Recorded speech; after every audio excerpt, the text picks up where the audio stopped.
And now I have the pleasure of introducing my fellow LEDA scholar, Viviana Andasola Marquez.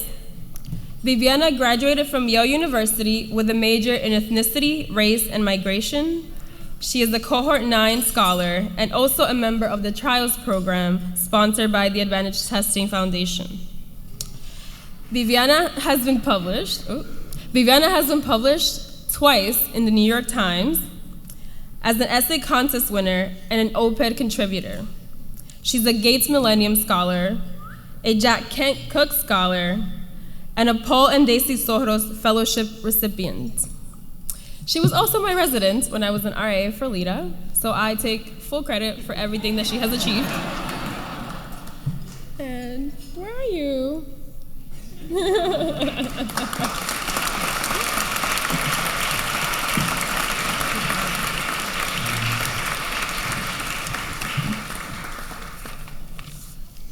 Good evening. My name is Viviana Andasola Marquez, and I am a LEDA scholar.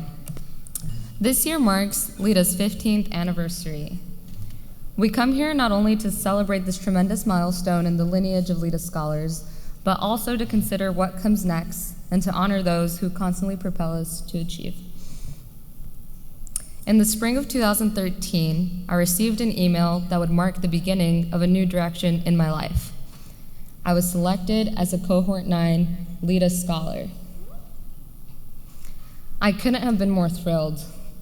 Not only would I have access to college resources, but I would also have a stable place to sleep and food to eat for 7 weeks. And that was way more than I could have counted on at the time.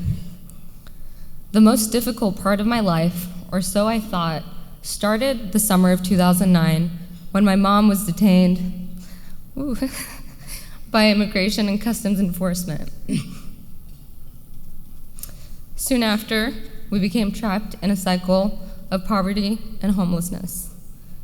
I won't get too much into detail about it, but if you're curious, you can read about it in the New York Times, and I promise you that it's not fake news.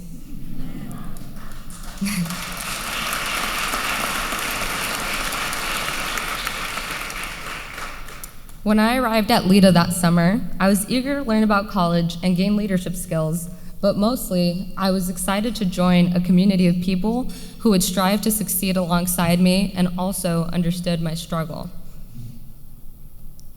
During my summer at LEDA, community became a central part to how I would develop my leadership. I learned it during community meetings when scholars would share the floor to talk about the different issues that were important to us. I learned it through watching LEDA instructors and staff confront conflict head-on while also giving us the space and responsibility to resolve issues on our own. I also learned it when we developed a LEDA constitution in which we laid out the many visions and dreams we had for our country and world. But what happened during LEDA was more than that.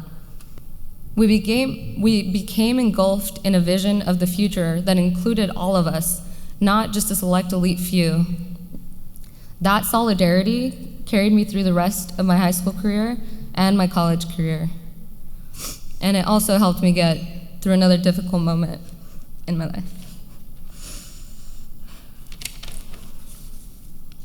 In October of 2017, I flew home to accompany my dad to an appointment with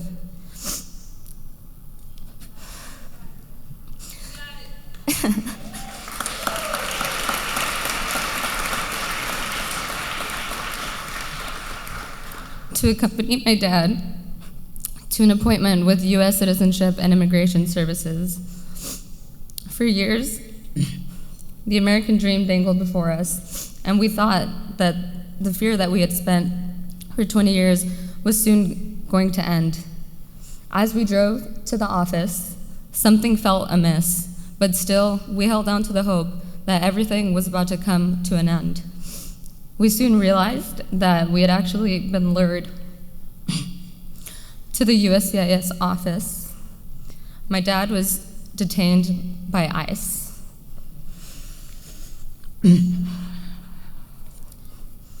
I was devastated, but mostly I was enraged. I felt extremely responsible to speak truth to power in whatever capacity I could. And it turned out that that capacity was immense. My dad was taken into custody on a Thursday evening. By Friday morning, my peers had raised over $20,000, had 4 congressional representatives on the line, and had captured the attention of the nation. Pretty soon, the story had even gone international. I found myself giving interviews on live television, receiving threats online, and fearing for my dad's future all at once. My dad was subsequently deported, and my family was forced to leave behind the only life they'd ever known. I would not have been able to lead the national conversation on immigration enforcement in this country if it weren't for my communities. I would not have been able to endure the multiple threats that I received if it weren't for the outpouring of love and support that I received from people like the people in my LEDA family. Leadership is fundamentally symbiotic. Communities and leaders cannot exist without one another.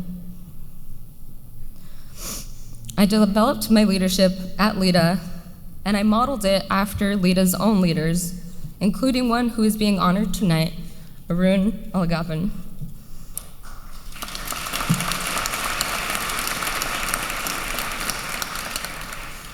Tonight, I would like to take this opportunity to give a special thanks to Arun, who is central to why we're all here tonight, a fierce champion of young people by way of LEDA.